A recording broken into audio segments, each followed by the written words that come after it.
Assalamualaikum warahmatullahi wabarakatuh. Selamat pagi, salam sejahtera untuk kita semua. Puji syukur atas kehadirat Tuhan Yang Maha Esa, karena atas rahmatnya kita dapat berkumpul pada Zoom presentasi pada hari ini. Yang terhormat Ibu Maguna Eliastuti MPD selaku dosen mata kuliah menulis kreatif, serta teman-teman XC yang saya banggakan. Perkenalkan, saya Revi selaku moderator pada hari ini. Saya dari kelompok 4 yang beranggotakan Hulaifi, Anita Theodor, Desi Wulan Nugraha, dan saya sendiri Revi Auliasa Fitri. Kami kelompok 4 akan membahas mengenai modal dasar sebagai penulis kreatif serta faktor pendukung dan penghambat dalam menulis kreatif. Pada slide pertama, saya akan membahas modal dasar sebagai penulis kreatif. Nah, tentunya kita pasti nggak asing dengan menulis. Dari SD sampai kuliah, tentunya kita pasti pernah menulis. Nah, apa sih bedanya menulis kreatif? Nah, setiap orang pasti tidak memiliki bakat dan kreativitas yang sama dalam menulis. Tapi dalam sebuah tulisan, penulis membutuhkan kreativitas untuk hasil karyanya lebih menarik untuk dibaca pembaca. Nah, untuk membantu memperoleh tulisan yang baik, maka dibutuhkan modal dasar oleh seorang penulis. Nah, yang pertama, seorang penulis butuh ilmu pengetahuan. Semakin banyak ilmu yang dimiliki, maka semakin banyak pula pesan yang akan disampaikan kepada pembaca. Nah, hal ini juga menunjukkan cabang ilmu lain pun juga kita nggak apa-apa untuk dipelajari. Misalkan saya kuliah di bidang jurusan sastra bahasa, namun saya juga membaca buku-buku tentang manajemen, tentang marketing, itu nggak apa-apa selagi saya tekun dan konsisten dalam belajar. Nah, hal itu bisa saya jadikan referensi untuk tulisan saya kelak gitu. Jadi memang dalam menuliskan informasi untuk pembaca itu tentunya penulis juga butuh pengetahuan yang banyak gitu untuk sebelum dijadikan tulisan. Nah, yang kedua, penulis harus banyak membaca. Nah, membaca itu adalah aktivitas yang wajib oleh calon penulis. Nah, dengan membaca, pastinya seseorang akan memiliki wawasan, informasi yang lebih luas dari referensi tulisan yang udah dia baca. Lalu bisa dimodifikasi menjadi tulisan yang baru dan sesuai zamannya, ya kan? Lalu ya, banyak karya-karya yang lahir dari para penulis yang memang sudah banyak membaca, yang memang sudah banyak berlatih menulis, gitu. Nah, tentunya kan dari hasil karya yang sudah dihasilkan bukan hanya materi yang akan diperoleh, namun kan juga kepuasan batin bahwa tulisan yang dibuat itu bermanfaat bagi orang lain. Baik Kak Revi, terima kasih. Saya Desi Wulan Nugraha, NPM 2020215000588 akan melanjutkan materi sebagai berikut. Ada 10 manfaat yang dapat kita ambil dari membaca seperti yang disampaikan dalam buku Latahsan karya Al-Qarni. Di antaranya, yang pertama, ada membaca dapat menghilangkan kecemasan dan kegundahan. Kemudian, ketika sibuk membaca, seseorang akan terhalang masuk kebodohan. Kemudian, kebiasaan membaca membuat orang terlalu sibuk untuk bisa berhubungan dengan orang-orang malas dan tidak mau bekerja. Kemudian, membaca membantu mengembangkan pemikiran dan menjernihkan cara berpikir. Dengan membaca, orang bisa mengembangkan keluasan dan kefasihan dalam bertutur kata. Kemudian, membaca dapat meningkatkan pengetahuan seseorang dan meningkatkan memori dan pemahaman. Dengan membaca, orang mengambil manfaat dari pengalaman orang lain, kearifan orang bijaksana, dan pemahaman para sarjana. Dengan sering membaca, orang mengembangkan kemampuannya baik untuk mendapat dan memproses ilmu pengetahuan maupun untuk mempelajari berbagai disiplin ilmu dan aplikasinya dalam hidup. Kemudian yang terakhir, membaca membantu seseorang untuk menyegarkan pemikirannya dari keruwetan dan menyelamatkan waktu agar tidak sia-sia. Dengan banyak membaca, orang dapat menguasai banyak kata dan mempelajari berbagai tipe dari model kalimat. Lebih lanjut lagi, ia dapat menerapkan konsep dan untuk memahami apa yang ditulis di antara baris demi baris atau memahami apa yang tersirat. Untuk membantu memperoleh tulisan yang baik dan berkualitas, penulis itu senantiasa menambahkan bahan-bahan tulisannya. Lanjutan dalam poin 3, yakni pengalaman experience. Seorang penulis harus kaya akan pengalaman karena pepatah mengatakan pengalaman merupakan guru terbaik sepanjang sejarah kehidupan. Pengalaman berharga akan tercatat sebagai momen penting dalam kehidupan yang tidak akan pernah terlupakan. Biasanya seseorang lebih mudah menuliskan sesuatu berdasarkan apa yang sudah dialaminya. Sebagai contoh, seorang mahasiswa yang telah lulus menjadi sarjana di salah satu universitasnya, lalu ia tidak ingin melewatkan momen penting selama hidupnya. Berlalu begitu saja seperti air yang mengalir sehingga harus menuliskan ke dalam sebuah karya tulis, baik berupa cerpen, novel maupun karya ilmiah. Dari beberapa tulisan tersebut, jika kita mampu menyampaikan dengan baik dan menarik, maka suatu saat karya itu akan tercatat menjadi tinta sejarah yang akan dibaca oleh ribuan orang. Dengan demikian, pengalaman apapun yang kita miliki, jika kita mampu memanfaatkannya menjadi sebuah karya, maka akan menjadi modal dasar untuk meraih kesuksesan di bidang menulis. Kemudian poin 4, ada kemauan yang tinggi terhadap menulis. Seorang yang memiliki keinginan tinggi terhadap sesuatu, maka ia akan berusaha untuk mencapainya, termasuk keinginan menjadi penulis. Kita sadari menulis itu pada awalnya memang sulit karena dibutuhkan pemikiran yang dinamis, kreatif, unik, ilmiah, serta sesuai dengan minat pembaca. Dengan demikian, penulis dituntut untuk banyak belajar dari berbagai hal, termasuk dari tulisan-tulisan orang lain. Menulis sendiri perlu dibarengi dengan kemauan dan semangat yang tinggi agar dapat menyelesaikan tulisannya dengan baik. Selalu membiasakan berpikir positif, karena hal ini akan berpengaruh terhadap mood serta kualitas tulisan yang berbobot. Kemudian ada poin 5, waktu yang cukup untuk menulis. Menulis membutuhkan waktu yang tidak instan karena ada proses yang harus ditempuh dalam mengumpulkan bahan tulisan. Sebelum melakukan kegiatan menulis, sebaiknya memperhatikan langkah-langkah dan perencanaan yang harus ditempuh agar informasi yang terdapat dalam tulisan sampai kepada pembaca. Adapun langkah-langkah yang harus ditempuh meliputi 5 tahap, yaitu tahap pra-penulisan, tahap penulisan, tahap revisi, tahap penyuntingan, dan yang terakhir adalah tahap publikasi. Tahap pra-penulisan merupakan tahap awal dalam kegiatan menulis yang meliputi pemilihan topik, pembatasan topik, pemilihan judul, tujuan penulis, bahan penelitian, dan kerangka karangan. Tahap penulisan membahas setiap butir topik yang ada di dalam kerangka yang disusun. Kemudian tahap revisi yaitu tahap untuk memperbaiki, mengurangi, memperluas karangan apabila terdapat kesalahan baik mengenai logika, sistematika, ejaan, tanda baca, pilihan kata, kalimat, paragraf, dan lain sebagainya. Kemudian yang terakhir adalah tahap publikasi, yaitu tahap untuk mempublikasikan tulisannya kepada khalayak umum. Dan kemudian ada poin 6, yaitu ulet dan sabar. Keuletan merupakan usaha yang dilakukan secara konsisten dengan penuh kesabaran meskipun harus melewati berbagai tantangan dan rintangan yang menghadang. Namun tetap semangat untuk menggali potensi diri dan menciptakan inovasi untuk terus bekerja dengan sungguh-sungguh. Tidak hanya itu, keuletan harus dibarengi dengan kesabaran, sebab banyak penulis yang tidak bertahan lama dengan berbagai alasan dan proses yang harus dilaluinya.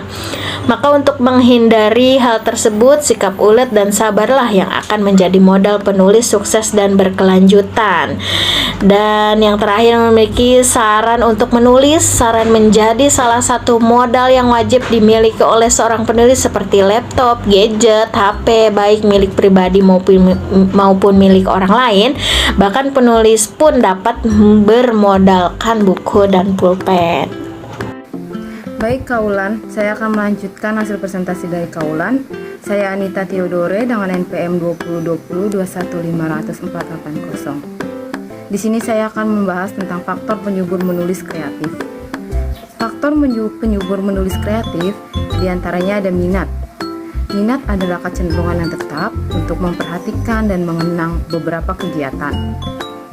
Kegiatan yang diminati seseorang diperhatikan terus-menerus, yang disertai rasa senang.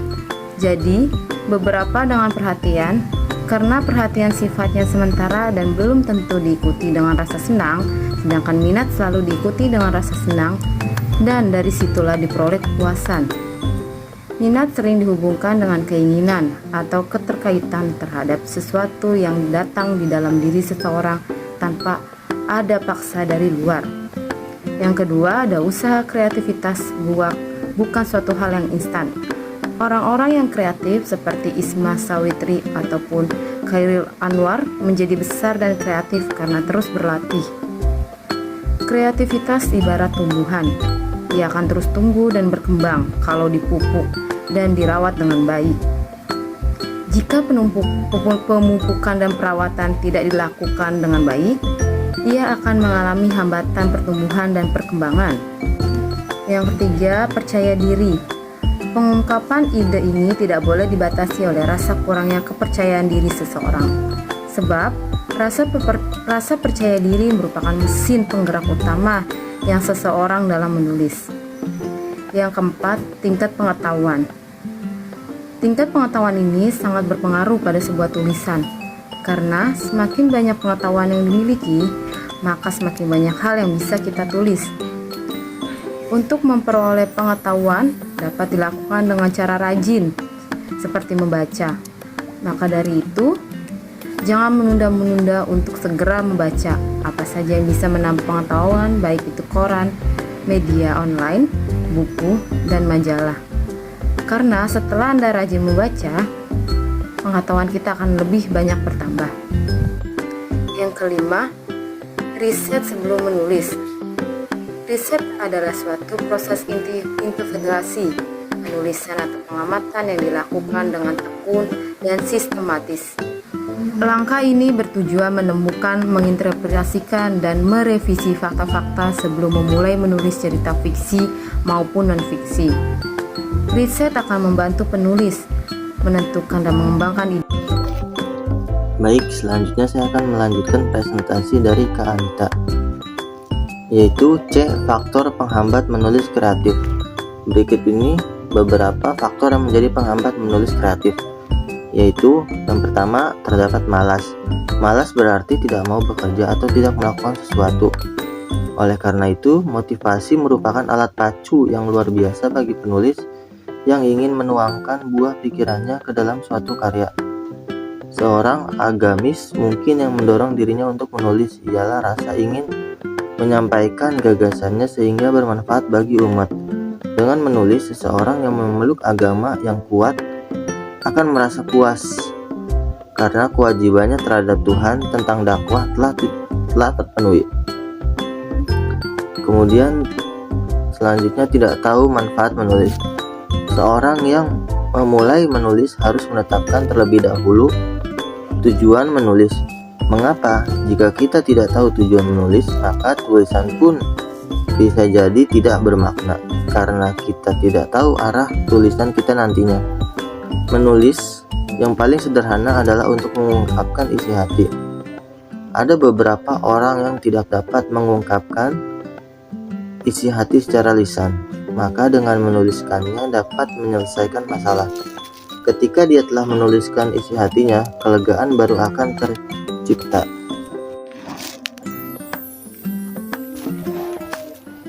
Selanjutnya, tidak ada semangat belajar. Menulis membutuhkan kesabaran dan ketelatenan, sehingga membutuhkan waktu lama untuk menghasilkan sebuah karya yang berkualitas. Ketika terjadi penurunan semangat dan merasa lelah, ada baiknya kita menghentikan proses menulis terlebih dahulu untuk memberikan waktu sejenak bagi kita untuk beristirahat. Menulis tidak bisa dipaksakan ketika lelah, karena hanya akan menghasilkan tulisan yang buruk. Selanjutnya, merasa tidak punya waktu. Soal waktu, semua orang memiliki waktu 24 jam per hari. Jadi, masalahnya hanya soal pengaturan waktu, yakni meluangkannya untuk menulis. Orang yang termotivasi untuk menulis akan meluangkan waktu untuk menulis, sesempit apapun waktu yang teralokasikan. Itu contoh lain yang orang yang memiliki hobi memancing akan mencari waktu untuk bisa melakukan kegiatan mancing. Selanjutnya, buta bahasa tulis. Seseorang yang buta bahasa tulis sehingga merasa tidak bisa menghasilkan karya yang bagus, sebenarnya dikarenakan oleh kurangnya literasi bahan bacaan yang dimilikinya. Dengan banyak membaca, seseorang akan secara otomatis mengasah kemampuannya untuk menilai karya yang bagus dan tidak. Karena itu, memperkaya jenis dan bahan bacaan dapat dijadikan solusi untuk seseorang yang merasa buta bahasa tulis.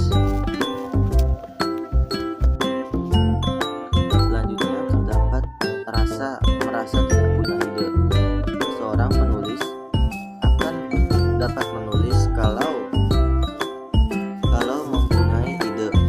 Ide akan menjadi penghambat ketika seseorang penulis tidak dapat menemukannya. Ide sendiri merupakan nyawa dalam sebuah tulisan, sehingga tidak adanya ide dapat menjadi alasan klasik seseorang untuk tidak menulis. Kemudian yang terakhir, berat untuk memulai sesuatu kegiatan adalah hal yang sangat berat. Mungkin penulis grogi atau penuh rasa takut yang menghantui dirinya, seperti takut tulisannya tak berkualitas dan takut karyanya dicemooh orang lain.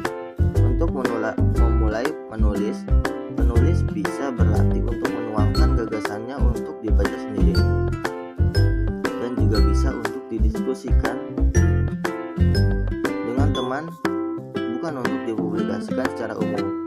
Menulis memerlukan proses. Kadang penulis tergesa-gesa agar tulisannya menjadi populer. Oleh karena itu, tulisan langsung dipublikasikan. Hal demikian itu kurang baik karena semuanya butuh waktu dan proses. Baik, terima kasih rekan-rekan kelompok 4 yang sudah memaparkan materi. Selanjutnya saya akan memberikan simpulan terkait topik yang kami bahas pada kali ini. Jadi simpulannya adalah menulis kreatif sesungguhnya menuangkan ide atau gagasan terhadap tulisan. Jadi terdapat makna terselubung di dalam rangkaian kalimat yang unik.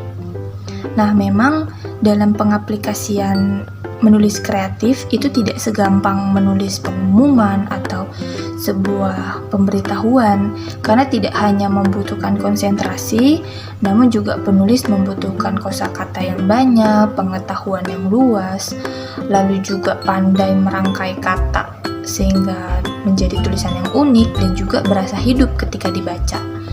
Nah, contohnya seperti kalimat biasa malam gelap dan hujan turun. Nah, diubah menjadi tulisan yang kreatif, yaitu tiada bintang, tiada bulan, semua tenggelam dalam kegelapan. Nah, keduanya kan itu pasti beda. Kita bisa membedakan mana tulisan yang biasa, mana tulisan yang kreatif gitu. Jadi memang penulis membutuhkan banyak pengetahuan maupun juga banyak buku yang harus dibaca, sehingga tulisan yang dihasilkan pun juga akan semakin bagus dan semakin enak untuk dibaca oleh pembaca. Nah, saran dari kami kelompok 4 bagi teman-teman yang baru mulai menulis kreatif, disarankan mulailah lebih dulu dari tulisan kecil seperti tulisan diari ataupun tulisan status di media sosial. Nah, tulisan-tulisan itu bisa dikembangkan menjadi tulisan yang lebih kreatif lagi dengan kosakata yang baru maupun juga dengan pengetahuan si penulis. Nah, hal itu bisa dijadikan motivasi bagi teman-teman untuk mulai menulis kreatif. Nah, demikian presentasi dari kelompok 4. Kurang lebihnya mohon maaf.